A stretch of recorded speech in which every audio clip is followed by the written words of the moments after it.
Welcome to this session. To help us unpack, we are joined by two phenomenal guests today. So the ask is, what does true wellness mean? And what is true well-being looks like in a corporate world? It's a pleasure to be discussing on women health and women care. People think that they are superwoman. It's not possible. You can't do everything at the same time, which is very important to understand. Take help. Well, the problems that usually basically they start complaining is sleep disturbances, sometimes menstrual irregularities, and Hello and welcome to the podcast on our 6-pillar Sahyog, a strong initiative launched by BVG that takes diversity as the initiative, where we bring to you a deeply relevant and timely conversation centered around Swastha, wellness at workplace, where we not only talk about the physical health, but a state of overall balance shaping our lives, workplace, and well-being. Today, in the fast-moving world, the workplace are equally evolving, where health has emerged not just as a personal goal, but a strategic imperative for any organization, whether in boardroom or on factory floors. Women continue to juggle multiple roles and responsibilities. Often they do this by overlooking their personal health, leading to the signs of stress, fatigue, hormonal changes, and mental exhaustion. So the ask is, what does true wellness mean? And what is true well-being looks like in a corporate world?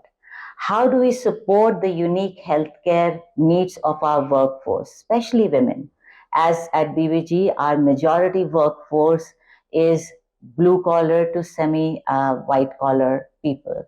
And how do we move from a reactive treatment to a proactive preventive care? At BVG, we believe in tuning and bringing awareness in the action. And this session is a step in that direction. To help us unpack, we are joined by two phenomenal guests today, and who are inspiring leaders in their own ways. And to better understand the wellness journey for women at workplace, we are honored today to welcome Dr. Sudheer Rai, a distinguished name in the healthcare field with over 20 years of experience in emergency medicines and hospital management, having worked at Apollo and currently the Chief Operating Officer of Ruby Hall at Pune. We are really, really honored to have you because we understand and we know that the leadership with which you have expanded your medical offerings, especially bringing the state-of-the-art cath labs and advanced diagnostic tool in your entire career, is a testament of your journey in the medical field. Other, distinguished guest we have today is Neha. Neha, I can call you by your first name. Yes. I hope so.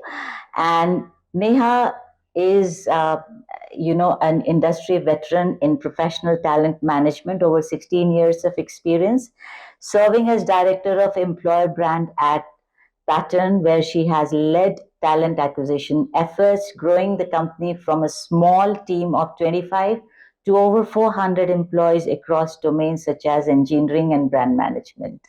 With experience spanning across world in US, Australia, MENA region, and Europe, Neha has a deep understanding of building global teams and nurturing inclusive workplace cultures. Her previous roles in organization at Josh Software, Bonsai, Claric Technologies, and Mantra HR have all benefited for her strategic vision and people-centric mindset. Neha, your thought leadership is well reckoned in employer branding, smart hiring places, and experiencing of bringing a very, very workplace balances for with inclusive environment. Welcome to this session.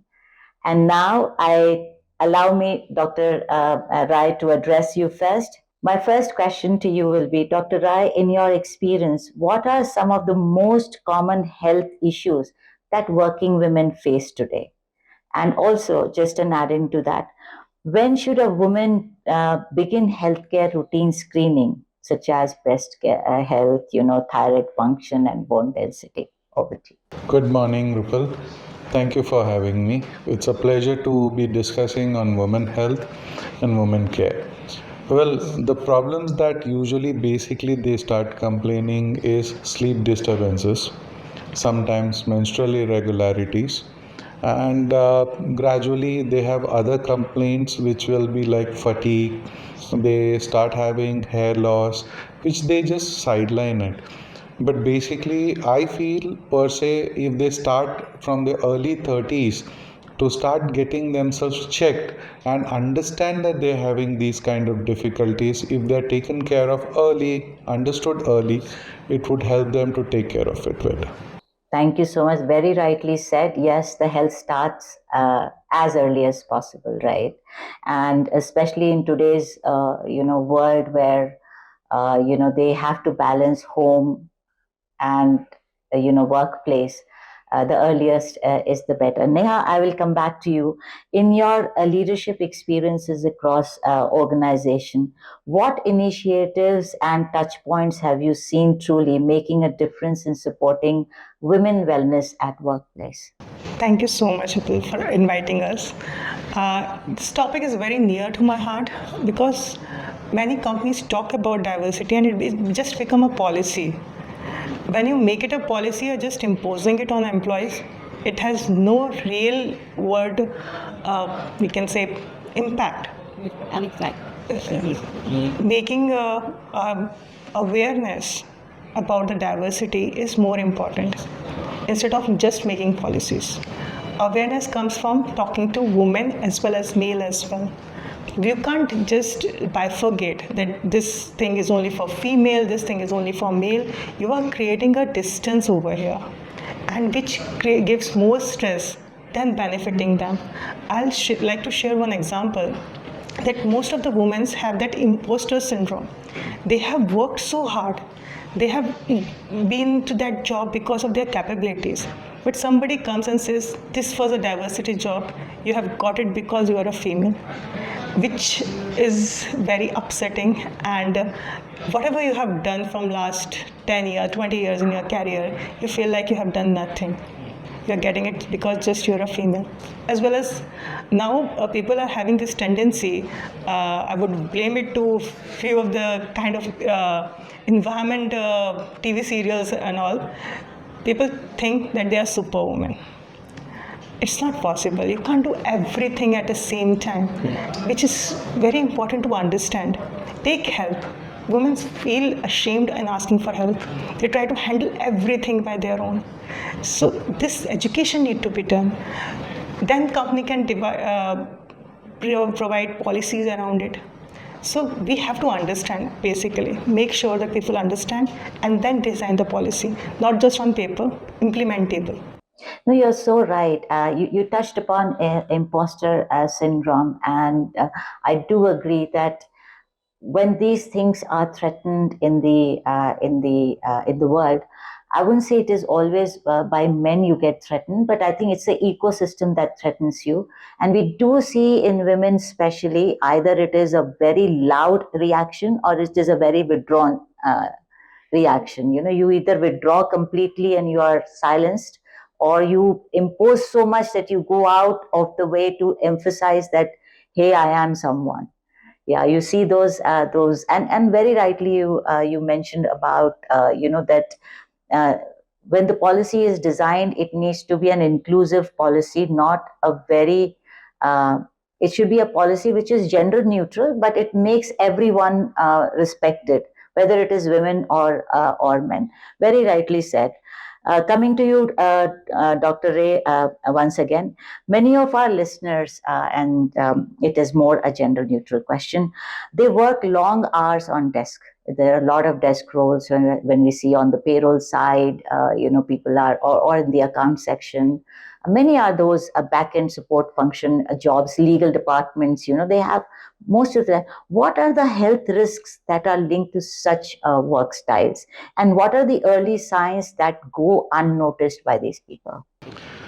I'm from an hospital background, so I have so many of women folks who work, and unfortunately, the nursings, they are the most stressed of all because the demand for healthcare, for being taken care of, is so high that people keep calling them for everything.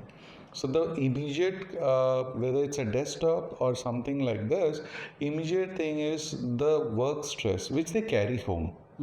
They do not relax, and this really hurts them, where you find them sometimes even on their workplace, because their sleep has not been good, or even after sleep they are not feeling good because of the stress, they start doing mistakes. So it basically, the sleep disturbance, fatigue is something what we see. I mean, they've taken rest, they've had their time of break, but they're still not as good as they normally look. So when you identify somebody is under fatigue or looks very sleepy or is not good, this is a sign that person, that woman or that man is really undergoing some kind of stress which needs to be immediately taken care of. So when we in our hospitals, we have nurses, we really take care of seeing that they're not burnt out. We make sure that the fatigue, if there is there, that they're given enough kind of space, they're given into a lighter working areas, zones. So identifying them and their health issues, we often find, because these are young girls who have come into these kind of professions, they do not talk out. Yes. For their difficulties, they just don't even express it. So we have free times, we have games in between, as a part of the culture, where they interact, and that is where they make friends and they talk out their difficulties, the pressure that they feel, or the uncomfortableness that they feel, and these tiredness, fatigue, mood swings, unable to do things properly, doing small mistakes on routine jobs. These are the things which they don't realize, but we as seniors try to see that these are the people who needs to be taken care of. And I think in the medical care, they hold a very very important role, because they are a conduit between the doctor and the patient. True. Right? And I mean, I've seen many at my home also when people have been admitted. I've seen that the first connect that you make is with your nursing guys, and anything that happens, you don't want anyone else to look after or to attend to them. The first thing is the bell to the nurse. Yes. And they're very comfortable because they've been taking care of you on day-to-day basis. So sometimes they do not tell their things to doctors, they tell to the nurse. Yeah. True, true. And very rightly said that, in the hospital, you're doing these employee engagement initiatives, asking them, making them comfortable, because most of these nursing, especially nursing workforce, they come from different backgrounds and different places as well. I mean, South people working in West or North, now they are working globally overseas. I think India is one of the largest, from a manpower exporter of nursing, is very very high. So yes, the wellness there, to make them comfortable in the ecosystem, is very very crucial. Very rightly said. Neha, coming back to you on these, from HR perspective, what do you think are the best practices that an organization should adopt to encourage preventive care especially among the women workforce? So, while designing the policies, first of all, most of the policies are very bookish. You have to involve more women to it. Yes, I like Menstrual leave, some women want it, some don't want it, because they don't want that data to go out. This month you have taken, next month you have not taken it. So just making it on paper will not help the woman. Making sure that you have health checkups, regular health checkups for everyone, so that they will not feel that they've been asked, they have been pressurized to do that. Making sure that there are some online sessions available which are confidential. Whatever problems they are facing, they will talk about it. Or if there's a health checkup, company can support them. The biggest challenge which comes to us is women don't like to talk about their health issues. They like to ignore it. And sometimes maybe I'm sitting and today I was not feeling well. A chat session with someone will help me that, okay, today I'm not feeling well, this is what happening with me. Can you suggest something? So this will be much more easier than going to a doctor or having those kind of health checkups. This confidentiality plus the little bit which the organization can do is more on the hybrid working side, just giving them support at home, making sure the checkups happen at home when it's needed. Because right now, insurance policies every company provides, maternity benefit every company provides, but things are beyond that, and for everyone. People tend to ignore their health when they are in a traveling job or they are sitting on a desk for many hours. So this small things, this little with the confidentiality makes a big difference.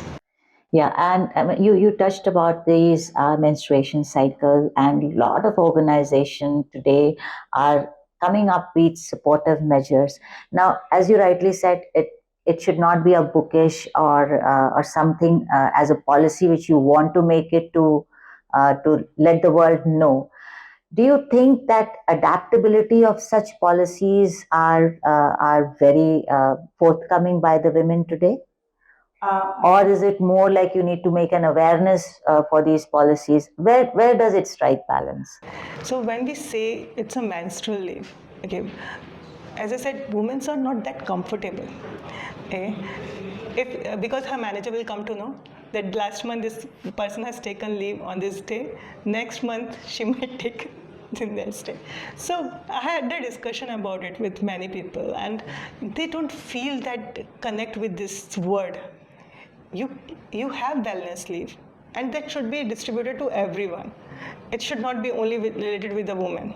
So men can also have wellness leave, women can also have a wellness leave, instead of just saying it's menstrual. So if I'm not feeling well, I'm not feeling well. Nobody should come to me and ask, it's just menstrual pain or you need this medicine. Nobody should come and suggest me those things. It's something personal, and I'd like to keep it personal. Yeah, I think it's more, one thing is you rightly said it's more personal. But do you see that it is more an Asian culture with Asian women being more withdrawn to have these conversations very openly? I've seen it everywhere, almost everywhere. Women don't like to talk about it. And this is a pain area basically. I don't understand why it's a taboo, and not only in India but outside India also. I've seen. So one example I can give you is that in India right now, I've been to many colleges, and those are the design colleges and others. So they are designing things which is related to the menstrual health. They are working extensively. And these things are coming out right now. These students, they are the future. And when they start talking about it, they are talking openly. So many of the men are doing that. They are the one who have designed packages. They are designing this kind of disposable things you can use. So when men start taking interest, this taboo goes out. When you feel comfortable talking to someone other than your doctor about it, then the taboo will go out. And it starts from home. Most of the fathers don't know what their child is going through. Well, usually mother says, no need to talk about it. So Correct. We should feel comfortable. I agree with you. Dr. Rai, could you share some simple yet effective healthy habits or dietary recommendation, which are, since, sorry to say, but, I started as a lawyer. So, I was thrown question right from civil law to criminal law to IPC so I'm taking the liberty to throw this question to you. Simple habits, any dietary recommendations that not only women, but everyone should follow to stay energized for long working hours? Well, I would specifically emphasize on women for the simple reason women feel housework is an exercise. It is not an exercise. Exercise means it has to be from head to toe. Working is not an exercise. Then table working is also an exercise. We should have a me time. That is where they should take up some hobby that gives a mental exercise. They should take up yoga or some kind of stretch exercises which will give them a good outcome and toning for their body. When that is taken care of, the next left is sleep. You finish the entire house chorus. It is not that you have switch off light every time in the night. It can be me. It can be my kids who's the last one in and he does the entire closure. And then, so if a woman has to go to sleep, she has to go to sleep and make sure that everybody also finishes at that time where she gets 7 to 8 hours of rest. So having a good sleep is what will make recovery and all those toxins, detoxifications, everything happening in your liver and kidneys in the night. Having done this, then it's about diet. You serve everyone and then I eat is not a right thing. That should be a portion equally made for all. Everybody has to share it. You should make sure that you also have fat, nuts, protein in your diet. And make sure that you have little but have it at equal intervals, having something properly done and not staying hungry for a longer period. These small things done will make a huge difference in the body and the wellness of a woman. No, very rightly said. And we keep saying this. And when we were taking senior roles and we were mentored, that you take strides with no guilty consciousness. You should not be guilty that you couldn't make the breakfast. You have to educate the family as well. And this it's an ecosystem where everyone has to be supportive and there will be sacrifices. But if you have made a choice of working in the ecosystem, then the family needs to also understand and adjust accordingly. Very rightly said that a woman needs to be selfish and think about themselves also at times. Not at times. It's a habit that they need to absolutely do. Neha, coming to you. Many organization, and I've seen at no name basis, they see wellness as some checklist, right? And how organization can have those wellness initiatives without making it as a mundane exercise, making it more personal and more truly human, like Dr. Rais just mentioned that lot of engagement exercises. Where do we strike balance when it comes to corporate world? So I'll talk more about the IT sector because I'm coming from there. But in IT sector, after COVID, I've seen a drastic change. Now most of the companies are having hybrid work model. They are not talking about completing 8 hours, 9 hours. They are more goal driven. Like this is what your target is, your KPI is. You have to complete that, and your work is done. So it gives you a sense of accomplishment also. That okay, this is what I have done and this is what my job is. Now my job is done, I can have some time for my family. And this is something which is a very positive change. And I have this change in males also. Previously it was like child care is only women's responsibility. Now organizations are working on the paternal leave. They are empathizing more that men should also participate in upbringing of the child. And they are doing it. I have seen this positive change in my office environment where a team has male-female ratio, and males are also having time booked in their calendar specifically that this is the time I have to go to and pick up my kid from school. They decided, they already booked, nobody will book their calendar during that time. And this is during office hours. Because we have flexible working hours, they adjust their timing somewhere else. They are making sure their goal is achieved, but at the same time, their personal life is not impacted. And this is the same thing which females are doing. They are making sure that, okay, this is the day I need to take rest, or I need to take care of my kid. They will book their calendar. Nobody asks questions. So now organizations are turning more onto performance driven, not a sheet or checklist driven. Second thing about that, I will talk about awareness. I just want to share one small example.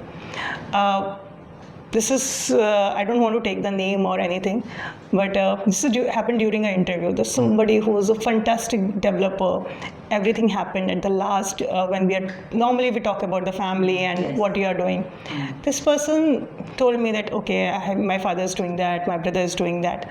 Okay, then some way you feel that something is little odd. So I generally don't ask this, but somehow after some time I asked, okay, what about your mom? Oh, she works at home. Whatever we say, she cooks. Just that. And then he said, and yeah, I have a sister-in-law too. She also works at home. She, whatever we say, she do. There's no respect. And this type of people should not be in the organization. Technically, we can be really strong. But you have to understand and respect that women who are working at home, they are also working 24/7, and they need attention. Their health also need attention. And if you're not respectful towards them, how are you going to respect your manager, which could be a female? Yeah. So all these things need to be taken care, and it just can't be in checklist. You have to make sure that you are incorporating these values in each and every employee working in the organization. And these values need to be your core value. Equality. Yeah. No, very rightly said. I mean, equality is what you have said is beyond equality, because you have gone beyond asking questions which gives the mindset of the person whom you are going to bring on board. And any person who comes on board contributes to the ecosystem. Positively and negatively both. So one has to be very, very careful on this side, in spite of their attitude and goodness on the work for which they are being hired. This side is equally important to be. And I like to add one thing. If somebody is performing really well, the worst thing you will do with that person is put somebody who's non-performer in their team. Yeah. Their motivation will go down at the moment. So this is very important to understand that this is a value, not a checklist. Absolutely, very well said. I'm just changing a little bit of a topic, and I want to refer to one of the podcasts which I was hearing from a very renowned gynecologist who said that the modern age disease in women have changed. So earlier, the OPD used to be more surrounding these periods, arthritis, cervical cancers, and infection primarily. These related disease used to come. But now it is more about PCOD, weight gain, thyroid, PCOS. Look at the hypothyroidism, bone density. Look at the number of IVF, which has all gone around. So somewhere, the physiology of female centric disease has changed dramatically over a period of time. And one thing she mentioned that the nerve center of all these things is stress. So, Dr. Rai, in your view, are working women today proactive enough about the preventive care? Do you see them coming? Because you must be having those analysis with you. And where do you see the biggest challenge? Is it lack of awareness, not prioritizing health, or there is a limited accessibility? Where does it go? Whatever we see with the IT people around here, we see health check is definitely an awareness which is there where they are using it. But when it comes to general environmental health care around their workplace, they're not aware of it. And I would still put awareness as a point, because even not in India, even abroad, there are IPSOS study which says that breast cancer screening help diagnosis of 74% positivity. So it is screenings which are voluntarily done by institutes, which goes and gets these ladies, and they are checked, and then you come positive. There are 61% which comes cervical cancer, because people are still reluctant to come out with their complaints, talk about menstrual disorder, white discharge disorders, irritation around perineum. So these are some things which they really hesitate to come out.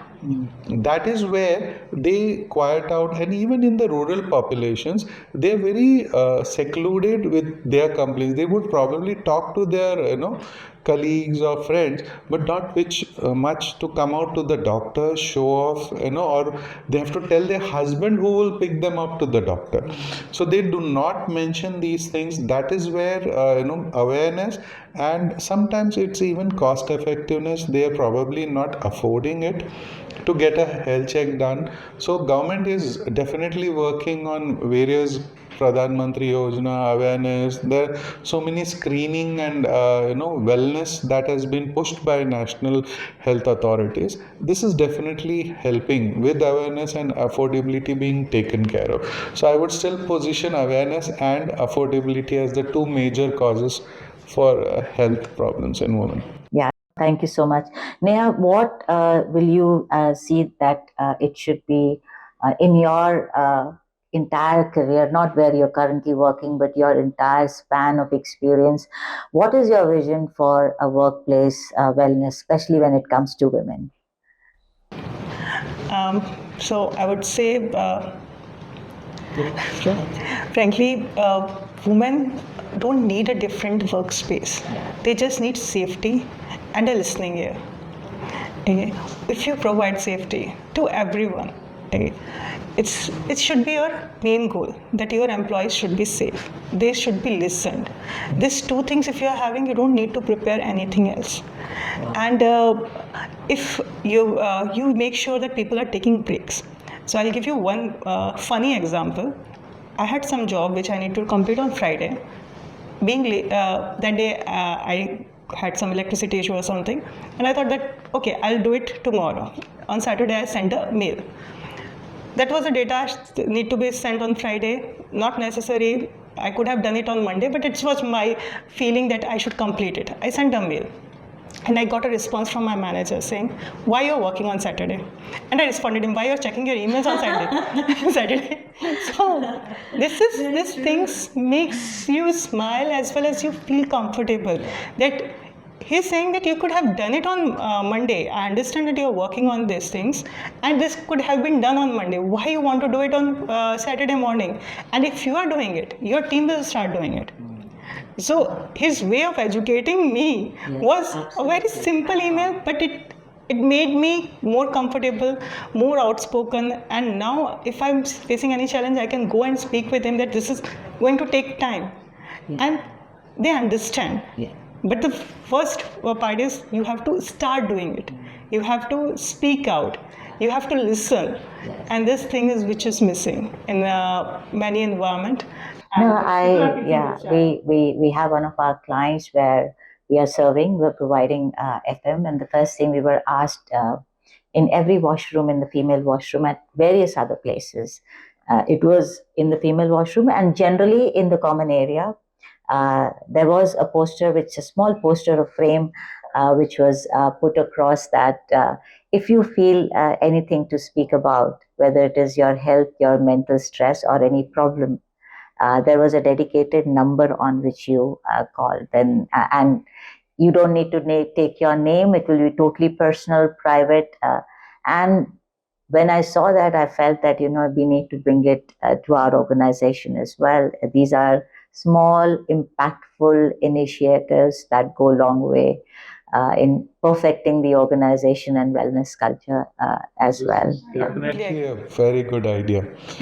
Because speaking on safety, I definitely have a very strong HR where the male HR also gets complaint from one of the female of any cadre, where she can go and tell, she's really, I have had incidences where she is comfortable enough to say, I don't like the look, the way this person is talking. If they're able to express these kind of things to an HR, that means the society is open to hear, and they're confident that when they say this, they are not publicized. So they have the confidence that this will be kept the person will not be exposed to that other person whom they are complaining about. So if these two things come up in an organization, that organization definitely does well, because the women folks are really doing most of the work in our society. Yeah, no, very well said. And you have already implemented, and you're doing that. One, as you rightly said, that speak up, and second is listening. Both go hand in hand. If you speak up and you're not being heard and not being acted upon, then that also doesn't work. So, Dr. Rai, one thing, if there's one small yet impactful piece of advice you would like to give to every working woman who is listening today to our podcast, something that she should start now, today, as she listens to you, what would that be? There are two things. One is about health. So for that, mental and physical. So the mental thing is that they should have a me time.